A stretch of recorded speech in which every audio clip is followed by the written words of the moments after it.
It took me longer than the other kids to grow out of cartoons. I loved all those childhood classics that were featured on Cartoon Network, Nickelodeon, and such. It's funny, if you go on any nostalgic blogs nowadays, you'll see people acting like they always loved cartoons, but I bet there was a time they denounced their love just to seem, quote, cool. Anyway, this carried over when I was in my early years of high school and bored an IT class. Everyone was just doodling away on Paint, playing Flash games, or reading random pages found on the web. We had one of those teachers that never really cared about what we did as long as the work was done. My favorite cartoon at the time that I was binging was Batman, the animated series. Out of boredom, I was just searching away random things on search engines. First, I typed in Batman, the animated series trivia, which came up with a plethora of random facts about the show. I then found some little interviews about the behind the scenes and making of, which was pretty interesting. After hearing the same facts over and over, though, I changed things up a bit. I decided to search for fan sites to see what others thought of the show. First, I found some popular blogs sharing fan fictions and theories. I even found a few hate pages which peeved me. But alas, I eventually fell into a monotonous grind through the pages of search results. I eventually hit the double-digit figure of search pages, which is when you find the more bizarre and less relevant pages.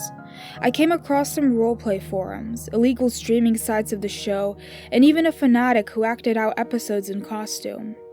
I was just mindlessly clicking through these until I hit a generic, albeit amateur-looking fan page.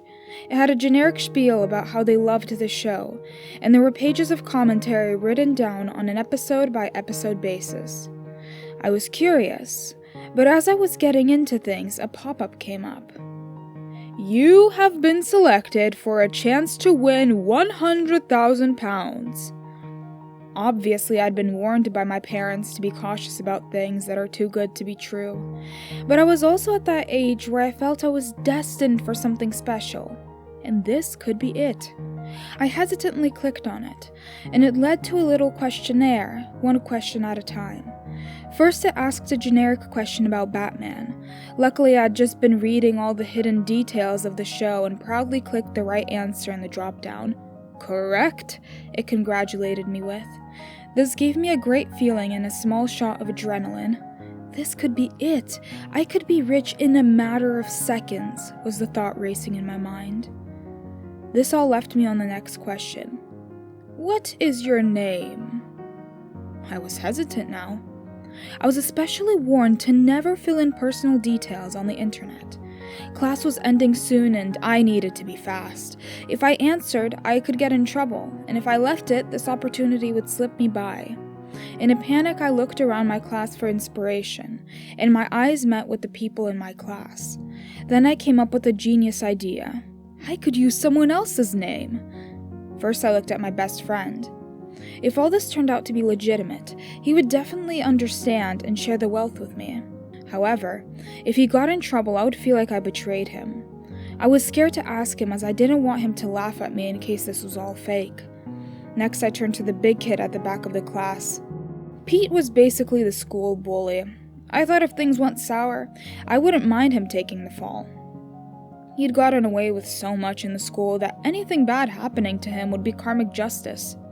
But then I thought of the potential good, and how he wouldn't even think twice about keeping all the money to himself. Time was running out and I had to act quick. I could see some people packing away their stationery early to leave quickly for the upcoming lunch break. Then the perfect idea hit me. Dexter. He was basically the class nerd. This name didn't help him, leaving him with the most cliché nickname, Point Dexter. He was weak-willed, easily pushed around. A bad quality to have, but if he got the money, I could easily sway him into being on my side and splitting the pool with me. And if things went sour, I could easily deny any connection. I didn't really have much connection with him, and I wasn't that type of kid, so no one would suspect me. It was the perfect choice. I quickly typed in his name, which led to a box for his address. I had it offhand from his birthday party flyer, which no one showed up to. It would have been social suicide to have shown up. I pulled out the creased flyer from my backpack and hastily filled it in. After that, the pop-up just thanked me and closed. It was anticlimactic to say the least. It was just in time though, as everyone was flooding out for lunch, and I didn't want to look suspicious. So I closed everything down and left. Weeks went by and seemingly nothing happened. I didn't want to ask Dexter about it, as I didn't want to look stupid that I'd fallen for such a thing, and I didn't want him to know I was filling his details in on random sites. He certainly never acted different in that time, so I figured he hadn't received the money.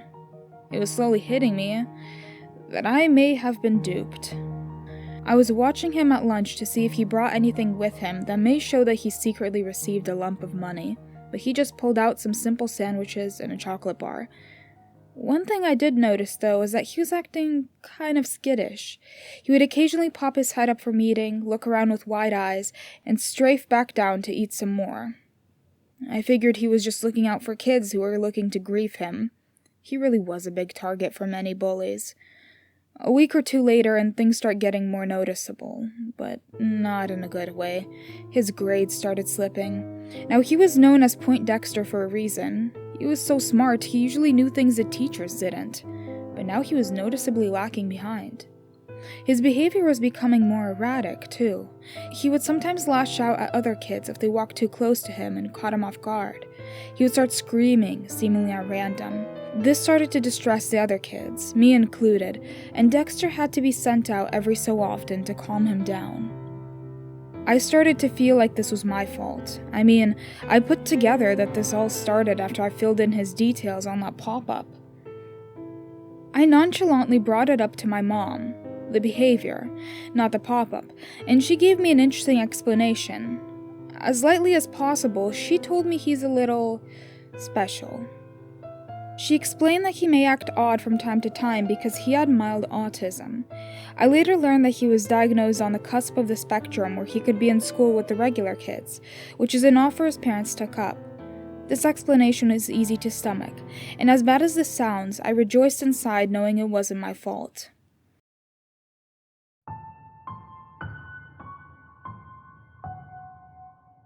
Time went by and things were getting worse.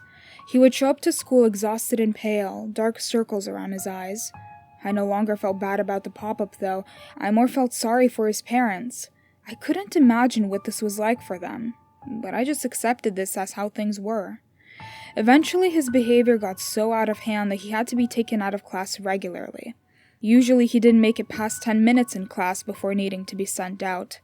It didn't matter anyway. All he'd do was stare out the window with his crazy wide eyes until he would start screaming and panicking away. It was too disruptive to be sorted out every time it happened. It wasn't long until he stopped showing up completely. I asked my parents about it, and they were oddly quiet about it. I asked the other kids, but they said they had a similar response from their parents. We were simply constantly told, quote, not to worry. A week later, and more inquiries, all the parents, seemingly at the same time, all started telling us that they simply moved Dexter to a special needs school which could accommodate his condition. Some of the other kids didn't believe their parents, but it was spread enough that it was eventually settled as truth. Now, the reason I'm telling you all this is because of what I found out recently. I found out what really happened. He didn't move. He was kidnapped. On his bed was a note left in scratched, barely legible writing saying, "Dexter is a greedy boy. Dexter is a greedy boy. Dexter is a greedy boy," over and over again. After he went missing, a silent search operation was conducted around the town to see if they could find him. While searching the industrial estate to see if he was hiding away in an abandoned warehouse, they found his body. His body was stuffed with coins and notes recently stolen from a bank. There was also evidence of the worst things imaginable having happened to him, but you don't need me to describe them to you. It was decided to be kept from the kids to stop fear-mongering and trauma. Plus, telling the kids wouldn't have made us more safer anyway. This wasn't a random kidnapping. There was plenty of evidence that it was premeditated, planned, and was a one-off. However, no evidence could be found of a motive. Except for what I know. I think I may have gotten my classmate killed.